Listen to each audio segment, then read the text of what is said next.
হরিপুরে তারুণ্যের উৎসব বর্ণাঢ্য র্যালি ও পরিচ্ছন্নতা কর্মসূচি। প্রতিবেদন গোলাম রব্বানী, সাথে থাকছি আমি তাবাসসুম তনয়া। এসো দেশ বদলাই পৃথিবী বদলাই এই প্রতিবাদে ঠাকুরগাঁওয়ের হরিপুর উপজেলা প্রশাসনের আয়োজনে তারুণ্যের উৎসব 2025 উদযাপনে র্যালি ও পরিষ্কার পরিচ্ছন্নতা কর্মসূচি পালিত হয়েছে।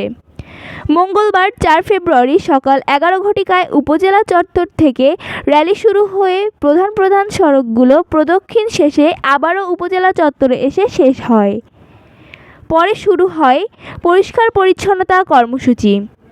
এতে অংশগ্রহণ করেন মোহাম্মদ আরিফুজ্জামান উপজেলা নির্বাহী কর্মকর্তা, Mohammad Zakaria Mondal officer in charge OC, Abdul Mannaf উপজেলা প্রকৌশলী, মোহাম্মদ রুবেল হোসেন উপজেলা কৃষি কর্মকর্তা, মোহাম্মদ রায়হানুল হক মিয়া উপজেলা মাধ্যমিক শিক্ষা অফিসার সহ বিভিন্ন দপ্তরের কর্মকর্তা, শিক্ষক ও ছাত্রছাত্রীগণ। পরিষ্কার পরিচ্ছন্নতা কর্মসূচিতে জাকারিয়া মণ্ডল ওসি বলেন, বিশেষ করে অপচনশীল উৎপাদন যেমন প্লাস্টিক, চিপসের প্যাকেট, রাবার জাতীয় জিনিস আমাদের পরিবেশ নোংরা করে।